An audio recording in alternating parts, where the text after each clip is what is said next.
8:03 en el territorio continental ecuatoriano, buscando la verdad y abogando por la unidad nacional en pro de la paz y la seguridad en el Ecuador. Queremos dar la bienvenida a nuestros siguientes invitados. Nos acompaña el economista Vicente Albornoz, decano de la Facultad de Ciencias Económicas de la UDLA. También está invitado el economista Freddy Ceballos. Les invitamos a un diálogo para hacer una evaluación de la situación económica del gobierno. Sabemos que estamos en una etapa preelectoral. Sin embargo, la situación económica, con algunas medidas como el incremento del IVA ya desde el 1 de abril, que le ha dado algunos réditos económicos, le ha oxigenado en algo a la caja fiscal. ¿Cómo ve la situación económica y la gestión del gobierno, economista Vicente Albornoz? Muy buen día. Miguel, muy buenos días, un gusto estar con usted. A ver, están cumpliéndose 6 meses del actual gobierno. Si no me equivoco, fue el 22 de noviembre que empezó el gobierno actual. Un gobierno totalmente inesperado. Y creo que el balance, y quiero subrayar la palabra balance, el balance en el área económica para este gobierno es positivo. Porque si bien no podríamos afirmar que la economía está bien, estamos mejor que al inicio del gobierno y las perspectivas, sobre todo las perspectivas, son hoy mucho mejores de lo que eran al inicio del gobierno. Es decir, en estos 6 meses yo veo una evolución positiva. Con eso no quiero decir que ya estamos bien, simplemente que estamos mejor que hace 6 meses.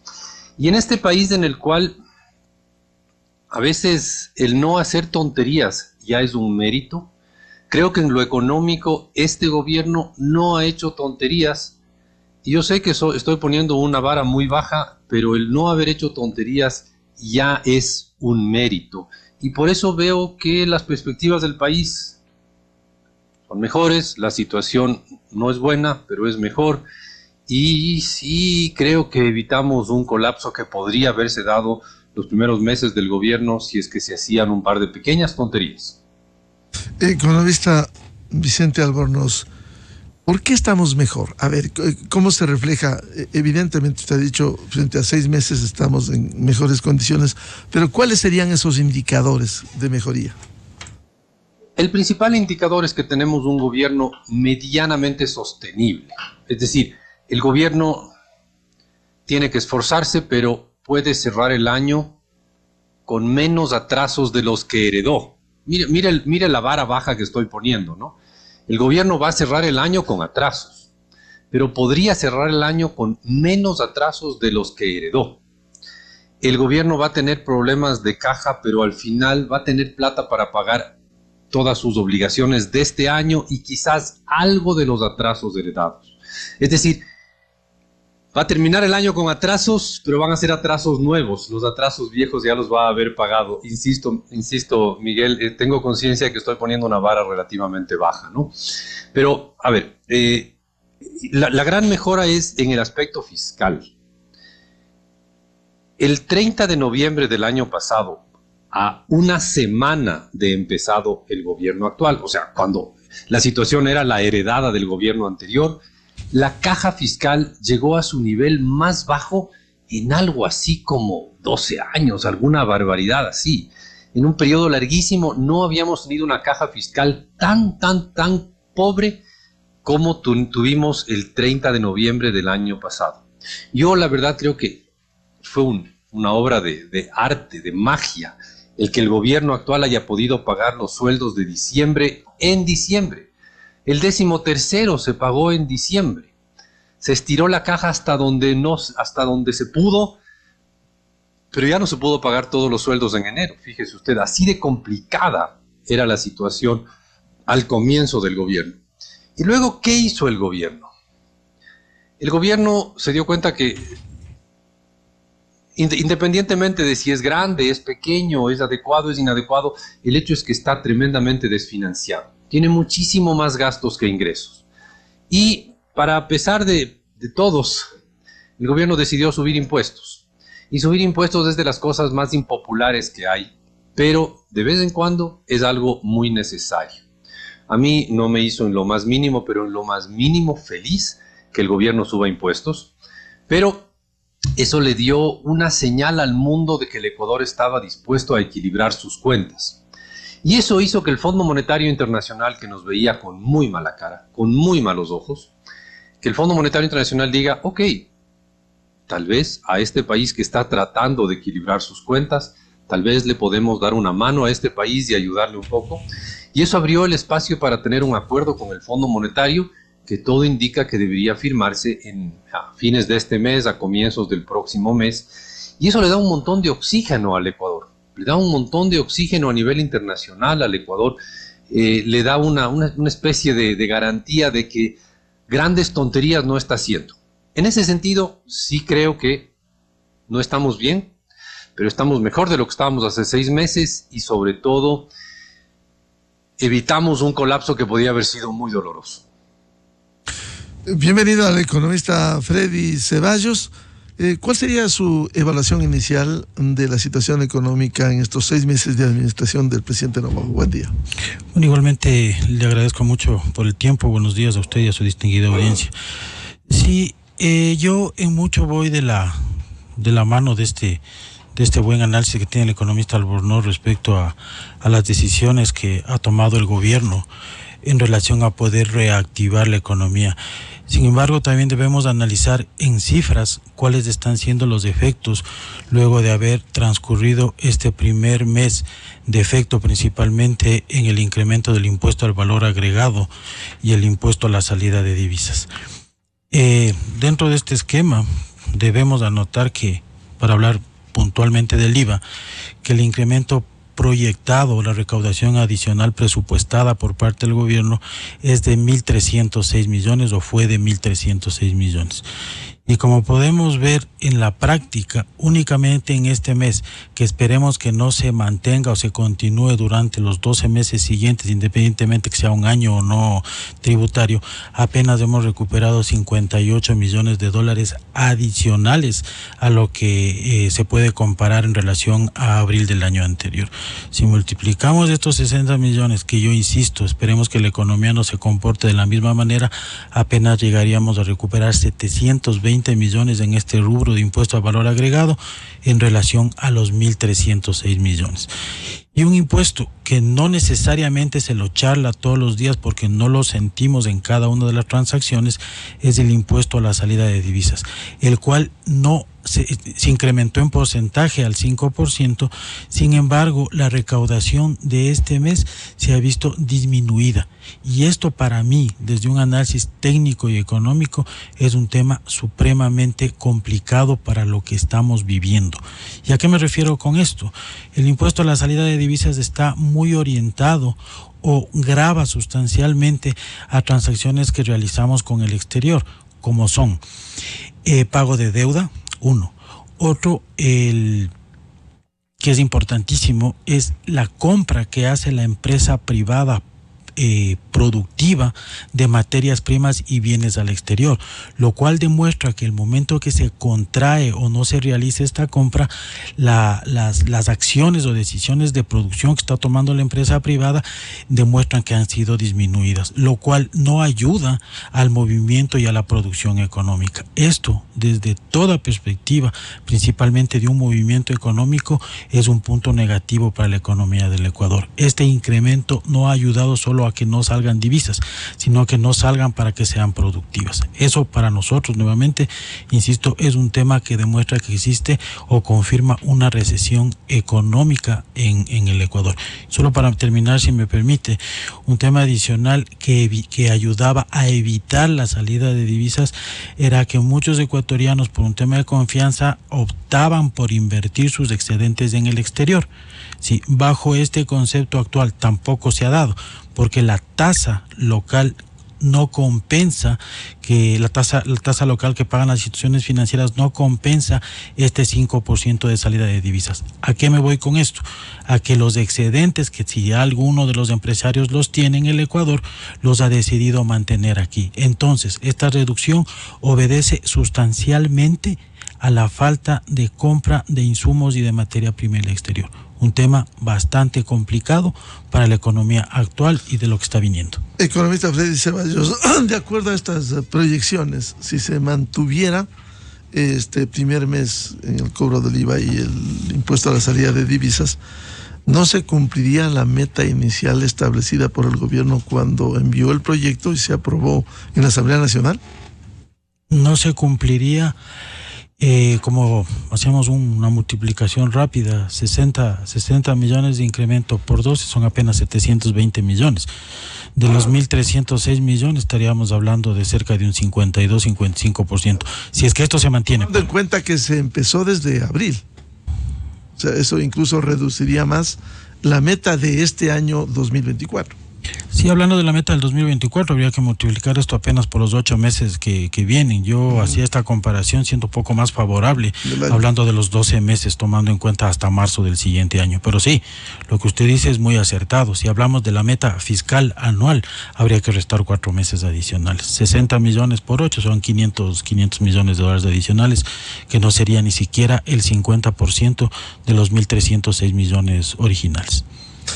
Economista Vicente Albornoz, este tema de la implementación del aumento del IVA desde el 1 de abril y el impuesto a la salida de divisas, ¿cómo ve usted? ¿Le oxigena la caja fiscal? ¿No se va a cumplir la meta con el primer resultado del primer mes? Creo que la medición no es la correcta. A ver, veamos cuál es el proceso de pago, recaudación de impuestos y cómo se convierten en ingresos del gobierno. A ver, en el mes, me invento, usted en el mes de marzo vende un servicio y lo vende en $100 y le cobraron $12, más bien, le pagaron $12 adicionales por IVA. Usted vende eso en $112. Eso lo vendió usted en marzo y el agente de retención se quedó con $12. Y esos $12 los declara y los paga en abril. Abril recauda la plata que refleja el movimiento económico y las normas de marzo. El movimiento de abril y las normas de abril es dinero que los agentes de retención retendrán, perdón la redundancia, pero el movimiento de abril y las normas de abril se retendrá en el mes de abril y se pagará en mayo, y veremos recién en junio las estadísticas. O sea, más bien me parece que la conclusión mía es exactamente la opuesta. Lo recaudado en abril refleja el movimiento de marzo. Lo recaudado en abril de este año son $50 millones más que lo recaudado en abril del año pasado. Por lo tanto, hay una, y es, insisto, con las mismas reglas, porque lo recaudado en abril bajo las normas de marzo es con IVA de 12%.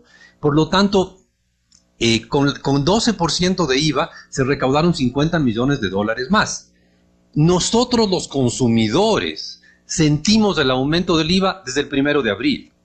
Los agentes de retención lo retienen desde el 1 hasta el 30 de abril, pero declaran y pagan en el mes de mayo, y lo veremos cuando en junio se publiquen los datos. Entonces, mi lectura es totalmente la opuesta. Hay un aumento de la recaudación de IVA entre abril 2023 y abril 2024 que refleja un aumento del movimiento económico entre marzo 2023 y marzo 2024. Yo no veo ahí esa recesión e insisto, el aumento de recaudación del IVA con las normas de abril que se retienen en abril pero se pagan en mayo, lo vamos a ver en junio. No hay que ver los datos de recaudación de abril, sino los datos de recaudación de mayo que el SRI publica en junio. Yo creo que ahí vamos a ver un aumento muy significativo porque la economía, como se ve en los datos que acaban de señalarse, la economía sí está aportando más IVA entre marzo y marzo.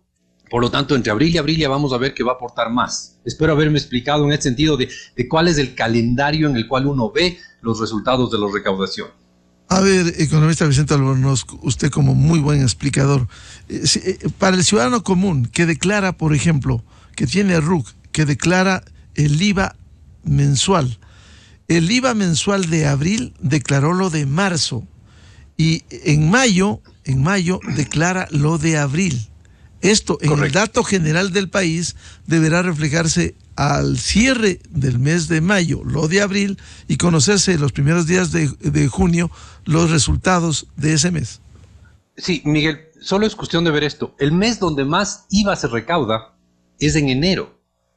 Y todos sabemos que enero es un mes de muy bajo movimiento económico. ¿Por qué? Porque enero refleja la recaudación de IVA de diciembre, que es un mes de enorme movimiento, ¿ya?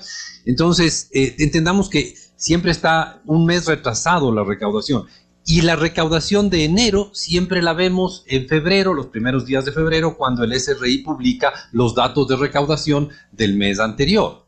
Entonces, los datos de lo recaudado en abril, vamos a verlos en junio, porque se está recaudando ahorita. Es decir, si yo fuera agente de retención, yo creo que tuviera que pagar, hacer mi declaración de IVA, si la hiciera cada mes, la tuviera que hacer mañana.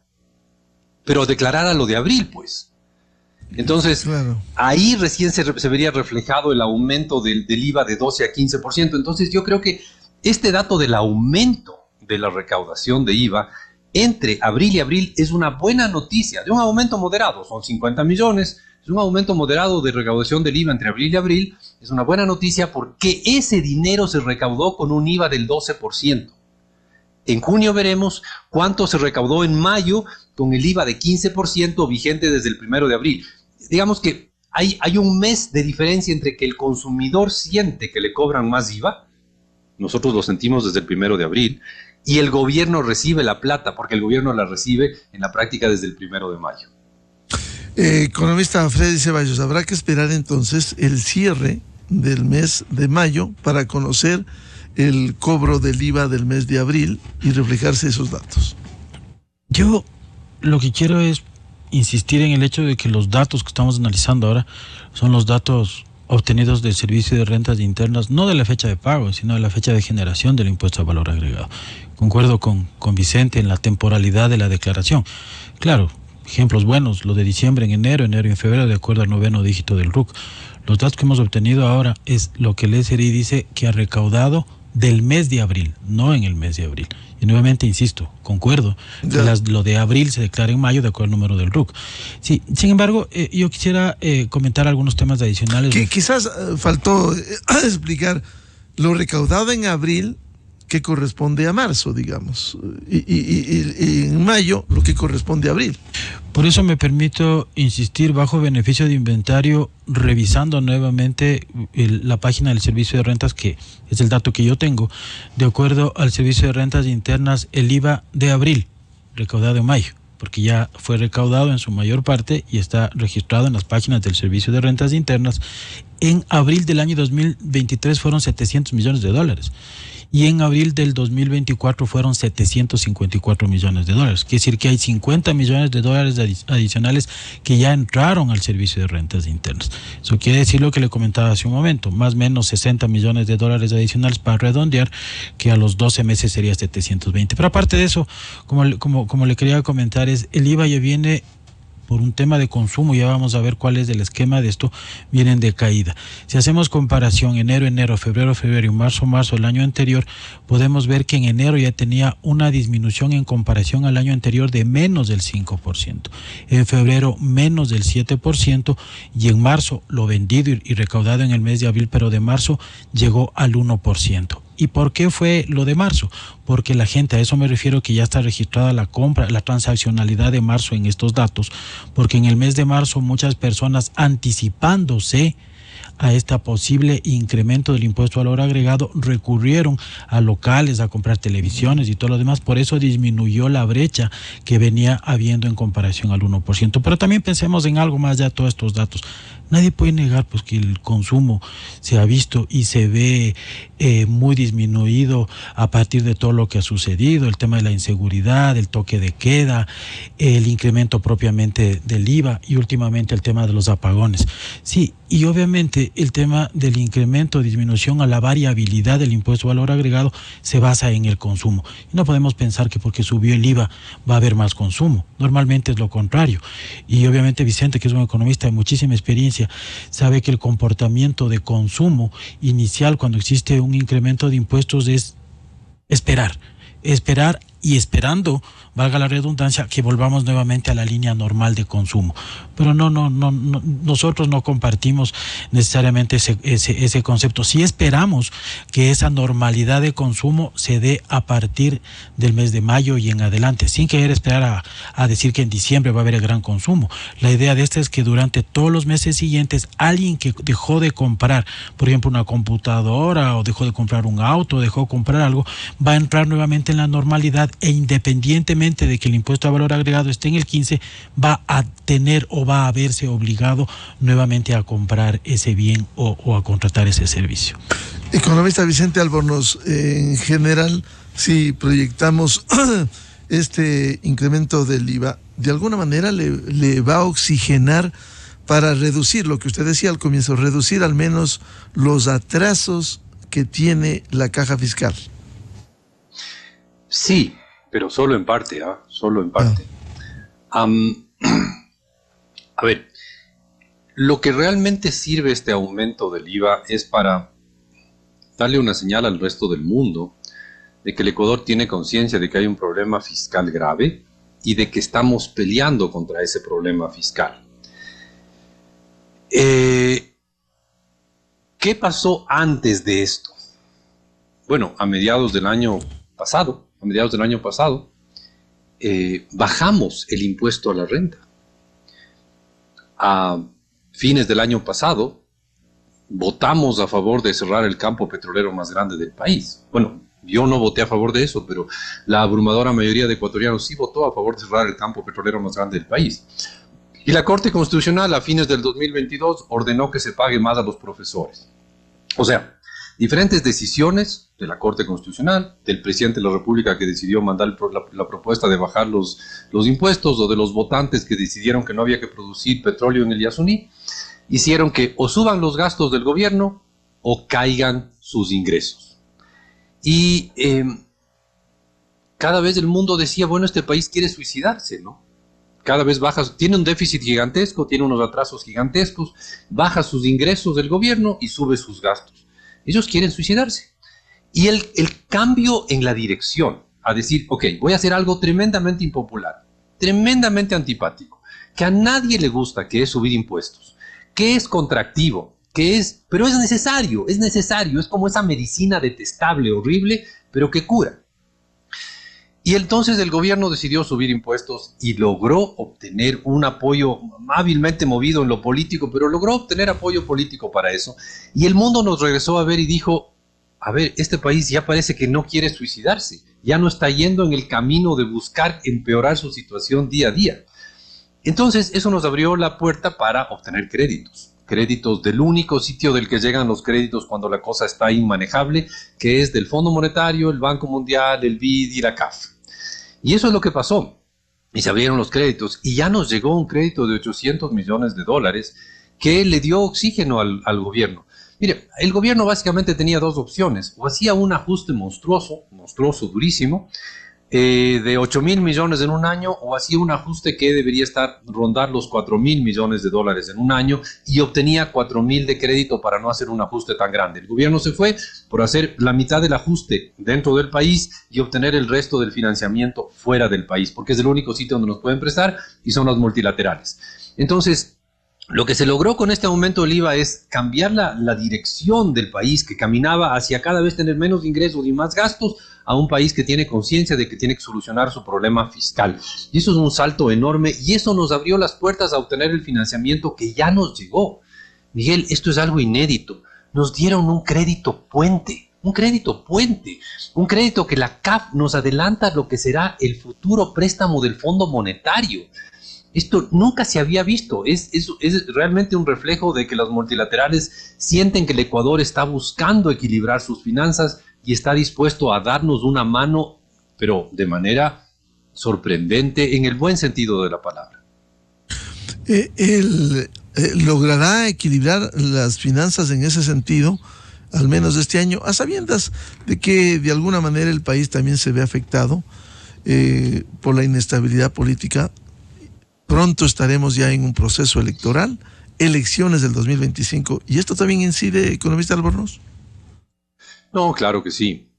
Claro que sí, la inestabilidad política obviamente incide la inseguridad jurídica, incide la inseguridad física, incide, pero dentro de eso, podríamos estar con un gobierno todavía más desfinanciado de lo que tenemos ahorita, podríamos estar con un gobierno todavía más desesperado por obtener recursos, un gobierno que podría estar sacándole plata al Banco Central, alguna de esas locuras proponiendo una ley para sacarle plata al Banco Central, alguna de esas barbaridades que son muy destructivas, y eso se evitó. Y no solo eso, sino que decidimos subir impuestos. Cuidado, no estoy diciendo que me encanta que me suban impuestos, no estoy loco. Lo que estoy diciendo es que de vez en cuando tenemos un gobierno demasiado desfinanciado, no queda otra alternativa, y esta medicina desagradable del aumento de impuestos fue la solución menos mala que se pudo encontrar para una pésima situación. Ese es un poco mi punto. No estoy feliz que me suban impuestos, insisto. Economista Freddy Ceballos, ¿cómo lograr un equilibrio fiscal en estas condiciones económicas que tiene el país? El recurrir al incremento de impuestos y a un nuevo endeudamiento, concuerdo plenamente en que no era sino la única opción como para poder mejorar este déficit fiscal que no solo le dejó el gobierno anterior, sino es un cúmulo ya de malas decisiones y de contrataciones de deuda anteriores. Sin embargo, aquí nacen algunas inquietudes referentes a poder superar y salir avante, no solo en este espacio de gobierno, porque en realidad es muy corto, sino pensando en algo estructural a futuro, es tomar decisiones muchísimo más fuertes. Mi pregunta ahí en realidad estaría más orientada a saber si un presidente en un espacio tan corto, y perdón el término, un candidato presidente va a tomar decisiones mucho más estructurales para poder ayudar a que el camino que viene para él mismo o para otro presidente sea mucho más aplanado. ¿Cuáles son algunas de esas decisiones que debe tomar? Debe apoyar, ayudar y generar vía el legislativo un análisis responsable del gasto de cada uno de los gobiernos autónomos descentralizados. Debe seguir trabajando, que también es una medida no tan popular, por no decir antipopular, en analizar cuál es el desembolso cierto para poder seguir alimentando la burocracia. Escuchábamos en las semanas anteriores que hay funcionarios públicos que ganan cerca de $13,000 mensuales y se acaban vía la ley de bajar, perdón el término, un probable contrato colectivo que daba prebendas similares o mayores. Entonces, desde esa perspectiva, el gobierno no solamente debe orientarse a recuperar ingresos que de alguna forma lo está pudiendo hacer, pero también analicemos desde el punto de vista de la población económicamente activa, que es otra acción que debe realizar el gobierno. De la población económicamente activa, el 60% pagamos impuestos. Y la diferencia, 40, 45, 35%, no están catastrados para pagar ni siquiera $1, porque todavía existe esa economía informal generada por beneficios propios fiscales. Entonces ahí también debe trabajar el gobierno, debe analizar la calidad del gasto. El endeudamiento no es malo per se, el endeudamiento viene ya de gobiernos anteriores. El cuestionamiento principal que hemos tenido en el anterior y varios gobiernos anteriores es saber a dónde se canalizó ese crédito. ¿Usted cree que es conveniente que un padre de familia pueda endeudarse en un banco para irse a comer, para irse de fiesta, para desmembrar todo este dinero que le dio un banco o una cooperativa para poder subsistir? Lo que el padre debería hacer es comprar o generar, en el caso de un país, elementos productivos para que este crédito se pague solo, genere excedentes y pueda la población en general tener más trabajo y el gobierno mismo percibir impuestos adicionales. Para mí, insisto, la decisión que tomó el presidente de hacer incremento de impuestos casi fue la única.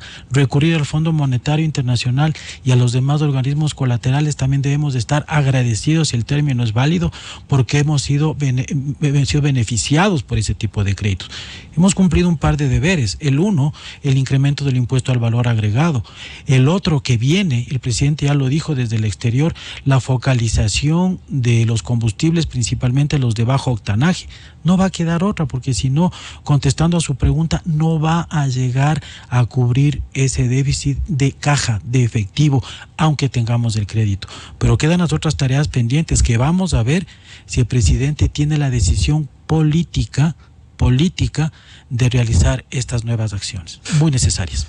Muchas gracias. El análisis económico al economista Vicente Albornoz, reconocido economista, decano de la Facultad de Ciencias Económicas de la UDLA, y el economista Freddy Ceballos. Muy amables su aporte a este análisis. Muy amable Vicente y economista Ceballos.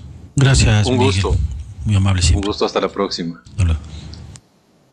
8:33 minutos en el territorio continental ecuatoriano. Vamos a una pausa publicitaria y ya volvemos para hablar de un tema humano. 11 años de la desaparición de David Romo y la lucha continúa de su madre, doña Alexandra Córdoba. Desde 1984 con Gonzalo Rosero. La revista de opinión Democracia. Siempre líderes, siempre confiables. Enseguida regresa Miguel Rivadeneira a la búsqueda de la verdad.